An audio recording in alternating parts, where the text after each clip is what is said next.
Bienvenido, bienvenida a Maldita Narrativa, el podcast donde no vengo a contar historias bonitas, vengo a usar la narrativa como herramienta de posicionamiento, liderazgo y dirección profesional.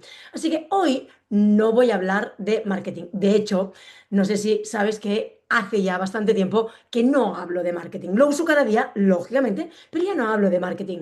Hoy quiero hablarte de vender más, pero vamos a hablar sobre todo de algo mucho más serio.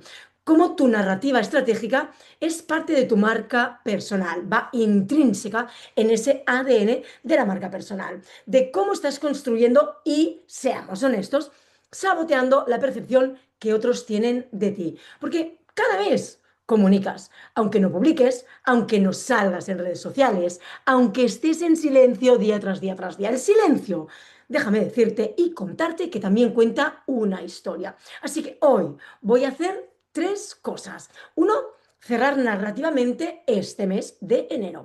Dos, detectar qué historia estás proyectando sin darte cuenta. Y finalmente, el tercer punto que voy a tocar hoy es diseñar de forma consciente la narrativa que quieres, sobre todo, construir en el próximo mes. Digo el próximo mes de febrero por decir un mes, pero cada día debemos ir construyendo nuestra propia narrativa. ¿Por qué? Pues porque tu marca personal no es de improvisarse, tu marca personal se tiene que dirigir, se tiene que construir, se tiene que hacer estratégicamente para que los demás perciban aquello que tú quieres realmente o cómo quieres ser percibido. Así que hoy arranco con esa pregunta maravillosa de ¿qué historia has estado contando este mes sin darte cuenta?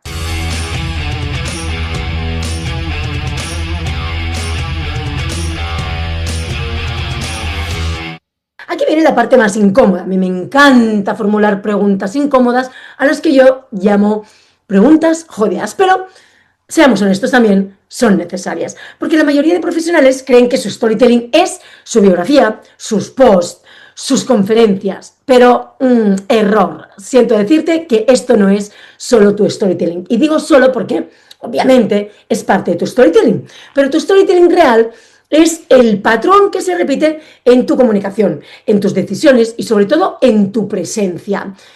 Hay alguna pregunta clave que quiero cerrar el mes o con las que quiero cerrar el mes. Algunas, no muchas, pero sí algunas que para mí son sumamente importantes. En este caso son tres que creo que te pueden ayudar a cerrar el mes con esa historia, con esa narrativa que tanto necesitas.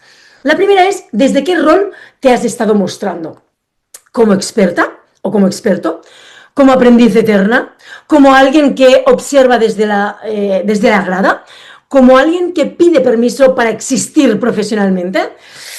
Sí, hacen pupa, y seamos honestos, porque no es lo mismo comunicar desde estoy probando cosas que desde esto es lo que sé, esto es lo que hago y aquí es donde aporto valor.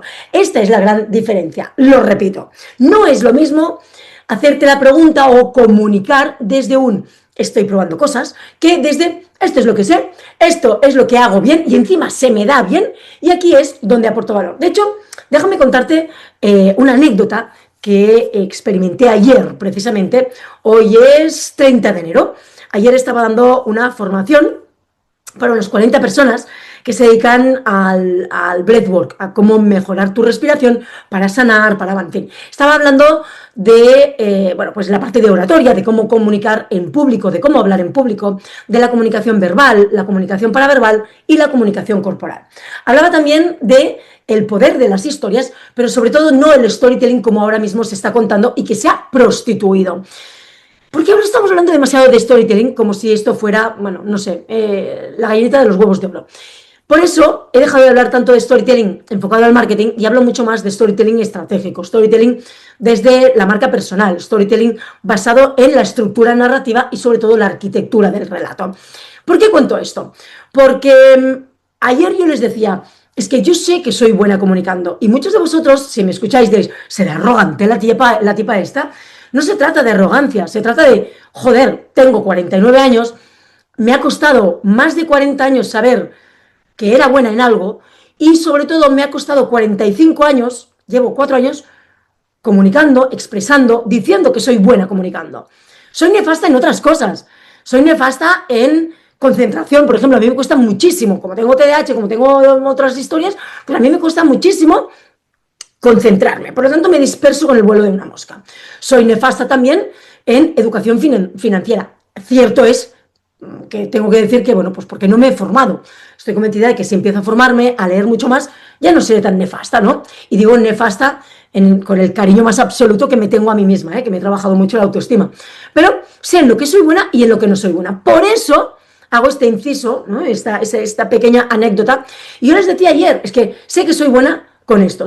Y al final me decían, algunos me aplaudían, ¿no? Y me decían, joder, ya era hora que alguien fuera honesto y supiera que, bueno, pues que es bueno que lo dice a cascoporro o que lo dice pues con el corazón abierto. Y es verdad, al final todos tenemos nuestros talentos. ¿Por qué nos escondemos de ellos? ¿Por qué en tu historia no dices que eres bueno o buena en algo que sabes que eres bueno o buena? Al final, todos sabemos en qué somos buenos. Otra cosa es, la diferencia es que lo cuentes o que no lo cuentes. Y al final, si no lo cuentas, nadie sabrá en lo que eres bueno. Por lo tanto, te costará muchísimo más que tu audiencia entienda qué haces bien y qué no haces bien, o sobre todo en qué puedes ayudarles. Así que vuelvo otra vez en esta parte del episodio, y es que la forma en la que nos comunicamos, la forma en la que comunicamos a los demás qué hacemos o qué no hacemos, o en qué somos buenos, o en qué podemos ayudarles, será la diferencia entre tener clientes y no tener clientes. Hablaba antes, al principio os decía, vamos a hablar de vender. Y si nos estamos vendiendo todo el día, porque consciente o inconscientemente nos estamos vendiendo, entonces no es lo mismo comunicar desde estoy probando cosas o sé que hago marketing emocional, sé que soy educador financiero o soy profesional en abogacía o me dedico al desarrollo personal. Ya, pero esto es muy genérico. Yo lo que estoy proponiendo es dejar de decir soy bueno, me dedico al desarrollo personal, y di en qué puñetas eres bueno dentro del desarrollo personal, porque esto es muy genérico. Entonces, no es lo mismo decir estoy probando cosas a decir esto es lo que sé, esto es lo que hago y aquí es donde aporto valor. Chimpún. Y uno construye autoridad en base a esto. El otro construye simpatía, pero no posicionamiento. Estamos hablando de autoridad, pues si hablas de autoridad, di literalmente en qué eres bueno. La segunda pregunta es ¿qué narrativa emocional ha dominado tu comunicación? Revisa tus últimas intervenciones públicas en redes sociales, en reuniones, en clases que hayas dado, en webinars, masterclass, en charlas, en conferencias o incluso en conversaciones. Dentro de las redes sociales hay mucha conversación. Aquí predomina la queja, predomina el cansancio, predomina la frustración, predomina la épica constante, la superioridad, predomina la vulnerabilidad sin dirección. Entonces, analiza bien esto, ¿no? Disecciona tu comunicación. Ojo, mostrar vulnerabilidad no es debilidad, siempre lo he dicho. Yo recuerdo que mi padre me decía, Elia, ¿por qué cuentas tantas historias de tu vida personal? Esto te va a hacer vulnerable, esto te va a, vas a recibir críticas, te van a intentar pisar. Bueno, quien me intente pisar, pues tendrá bastante problema, porque al final es, yo ya la edad que tengo y la experiencia que tengo y lo que me queda por aprender, cierto es que he trabajado mucho mi autoestima y la vulnerabilidad para mí es parte no de debilidad, sino de entender muy bien qué me ha pasado, qué he aprendido y cómo puedo ayudar a los demás en base a mi experiencia. Por lo tanto, vulnerabilidad no es cuando yo cuento algo, y esto lo he dicho en varias ocasiones, cuando cuento algo en redes sociales que a priori parece una vulnerabilidad, como por ejemplo, no sé, algún fracaso, ya sea personal, profesional, lo hago desde la experiencia, desde el haber pisado el suelo, el haber lamido el lodo y haberme levantado. Entonces, ahí lo que quiero decir es, ¿contar vulnerabilidades? Sí, pero para que, no para que se entiendan como dar pena, porque esto es lo que estoy viendo muchísimo ahora en LinkedIn. Muchas personas contando sus miserias para dar pena. No, contamos alguna vulnerabilidad, no muchas vulnerabilidades. Algún fracaso hecho aprendizaje. Estoy hablándote de quizá uno al mes, uno cada 3 meses, uno cada 6 meses. Cuenta qué te pasó, cómo sobreviviste a ello, qué aprendiste para que puedas servir para allanar el terreno o el camino a otras personas. Si con mi experiencia puedo ayudar, si con mi historia puedo ayudar a otras personas a mejorar su camino profesional, ostras, si les puedo atajar, ¿no? Si les puedo acotar el camino, si les puedo dar atajos para que puedan conseguir más resultados y mejores resultados, ostras, con menos tiempo que yo, fantástico, de eso va. Pero si solo cuentas lo que te cuesta y nunca desde dónde lo lideras, lógicamente tu narrativa se convierte en un diario personal. Y coño, perdón, no, que puñetas, perdón, no. Entonces, un diario personal, quédatelo para ti, no en marca personal estratégica. Y luego, la tercera pregunta es, ¿qué problemas has estado reforzando con tu discurso? Aquí tu narrativa no es solo hablar de ti, también define qué tipo de profesional atraes. Si hablas todo el tiempo de clientes que no pagan, audiencias que no valoran, jefes que no entienden nada, lo que estás construyendo la narrativa es de trabajo en entornos mediocres. Y aquí adivina qué tipo de oportunidades se sienten atraídas por eso. Exacto, ninguna. O un público que todo lo quiere gratis, un público que evidentemente entrará dentro de la vorágine, de la rueda, de ese círculo vicioso de la queja, la queja y la queja. Entonces, no quieres atraer esto.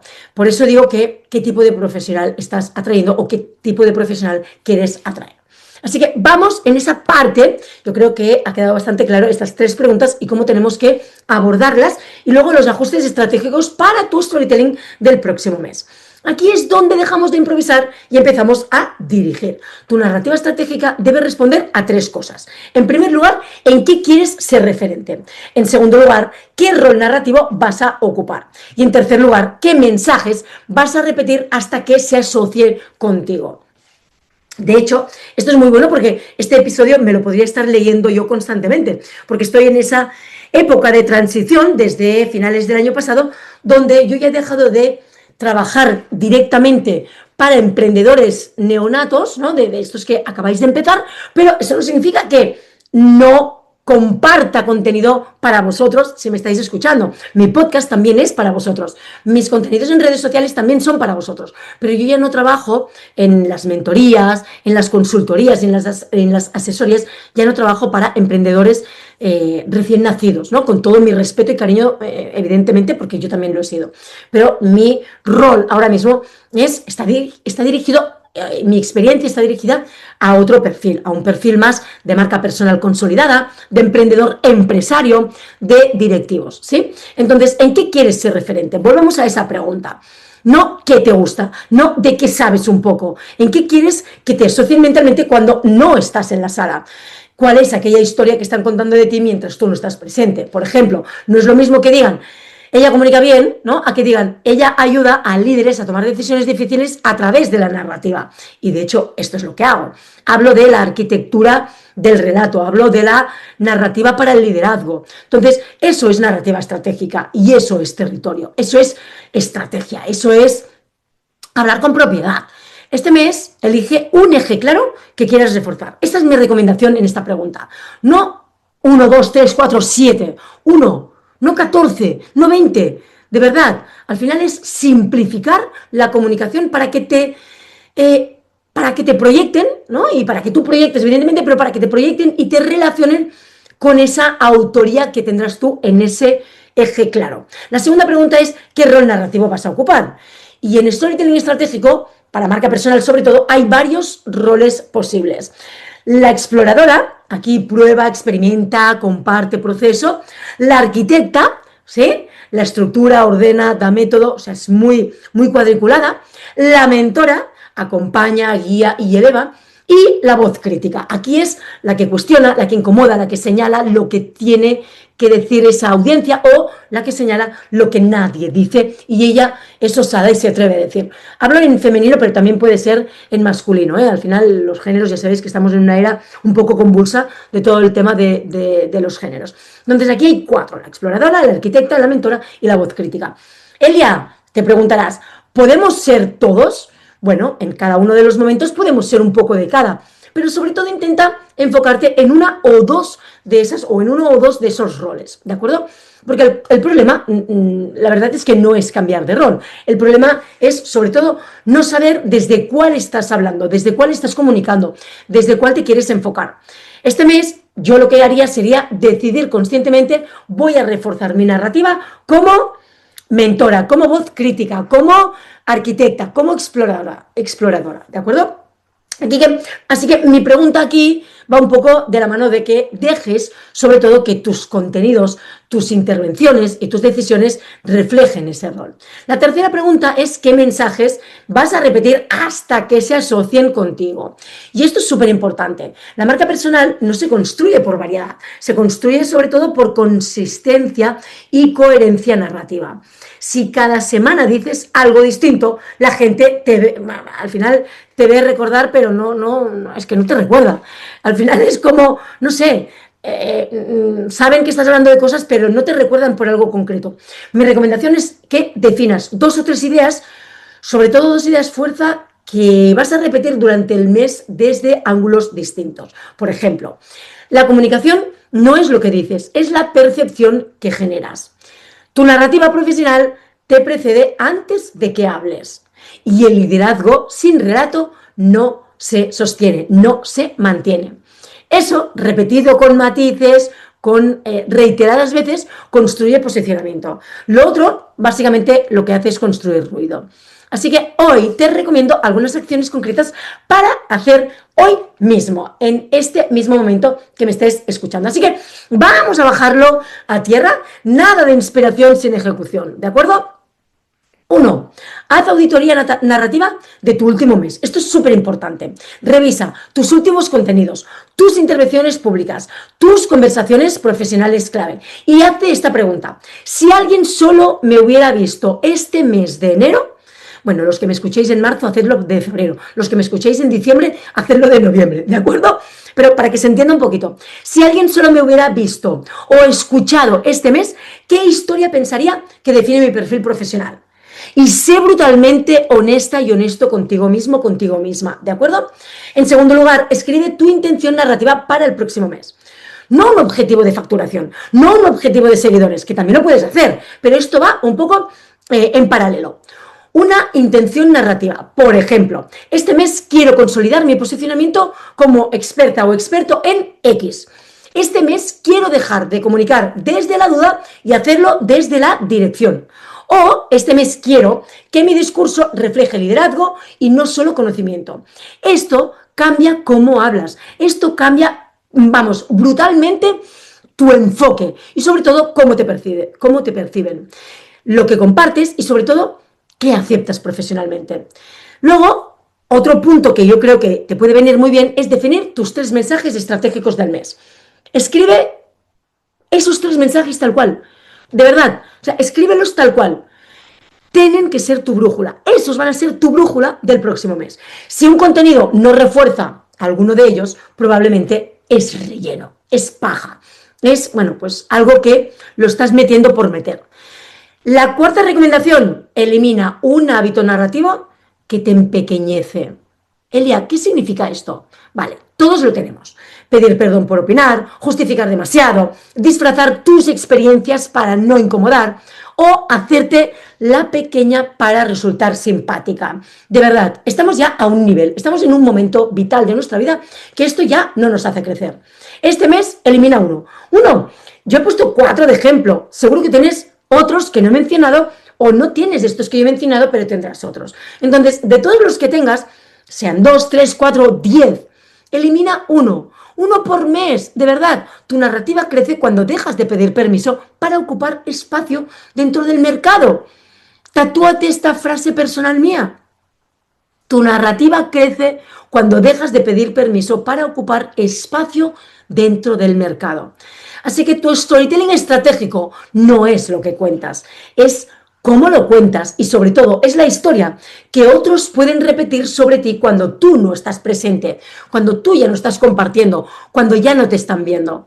Y esa historia se construye cada día con lo que dices, con lo que callas, con lo que toleras y sobre todo con lo que decides reforzar. Así que te dejo una pregunta incómoda, otra pregunta incómoda para cerrar este mes. La narrativa, esa historia, ese relato que estás proyectando está a la altura de la profesional o del profesional en el que te estás convirtiendo o del que ya fuiste en el pasado.